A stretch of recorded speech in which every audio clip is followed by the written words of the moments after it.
The longest government shutdown in U.S. history could finally be over tonight.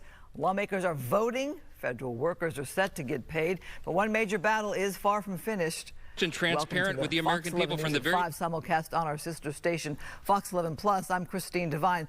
We want to take a live look right now from the House floor. Let's listen in. That is Speaker of the House, Mike Johnson, right there. Let's listen in. And in the end, that is what God honors always. Don't forget it.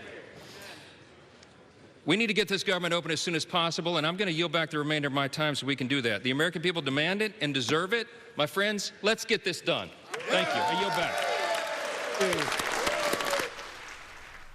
All right, so there you had the tail words of what he had to say. We had the House Minority Leader Hakeem Jeffries speaking just before him.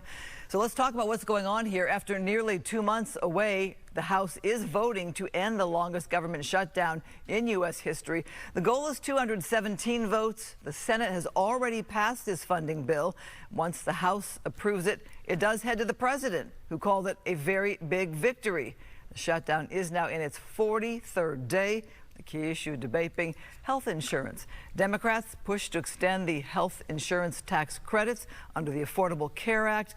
Republicans refused, calling it a separate issue. I believe the long national nightmare will be over tonight. It was completely and utterly foolish and pointless in the end, as we said all along. But tonight, thanks to Republicans, the White House is very hopeful that this shutdown is going to come to an end. Today, House Democrats will introduce legislation to extend the Affordable Care Act tax credits for 3 years. All right, so we heard there from top leaders on both sides. Of course, both sides are blaming each other for this shutdown. We're watching the yay and nay votes come in right now on this motion to tackle the Senate amendment here. The House is voting again, the president waiting to sign this. It's been a really tough time for a lot of Americans, as some federal workers weren't being paid and still expected to be there on the job. Big issue with the SNAP benefits for people who are hungry. So right now we're watching the votes come in. Again, this is a vote to end the longest government shutdown in U.S. history.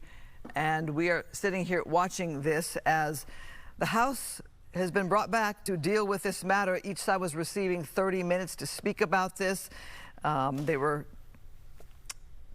Well, we're going to watch the vote, and then we'll come back and bring you more information as we get it here. Let's go ahead and talk about what's going on here. So once that government shutdown is over, federal workers, they will be paid. Food assistance programs will be funded, and security for lawmakers gets a boost. But the health insurance debate still isn't over. A key tax credit under the Affordable Care Act is set to expire at the end of this year, which could double premiums and leave millions of Americans without private health insurance next year. Lawmakers will vote on those health insurance subsidies in December. Looking live right now at LAX, we know passengers there were concerned about the disruptions from the shutdown, hoping that will ease up soon. Today alone, close to 1,000 flights were canceled nationwide. Another 1,600 were delayed. Those are new numbers from FlightAware. Airline officials say passengers should prepare for further flight delays and cancellations throughout the week.